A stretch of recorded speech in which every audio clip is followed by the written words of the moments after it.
Okay na, nag-play na. Pause. Sige. Okay na yung kuha. Action! Game. Babala. Sa mga umakap ng cellphone. Pala-text sa'yo yung mga kaibigan niyo. Punta na kayo kaagad. At kung hindi, kayo'y mamamatay. Meron akong kilang isang kaibigan ko. Paskong Pasko yun. Sinext namin siya. Kasi nga meron kaming usapan. Napag-usapan na namin ang araw na yun. December 25, 2 o'clock. 2 o'clock p.m. Mag-iinom. May makasayang mga chikas.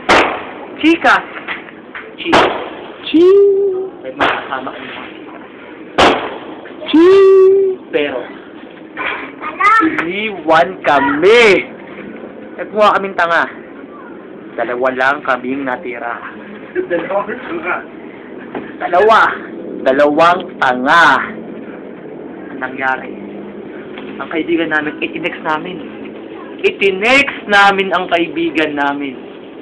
Pero, hindi siya nagpunta.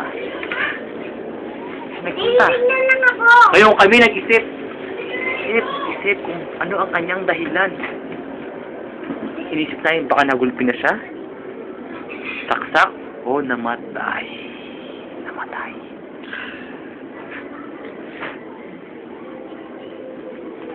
Ewan ko ano nangyari.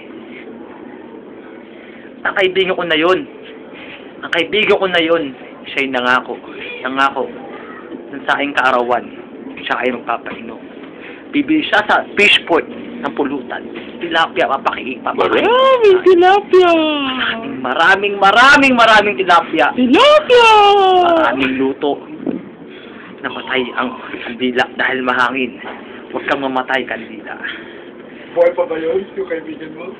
Ang kaibigan ko. Yung nagpapakanta? Pag December 29, 8 o'clock a.m. Ang kaibigan ko, Tayo ka lang. nag-text siya. Siya raw ay nasaksak. 11 times sa likod.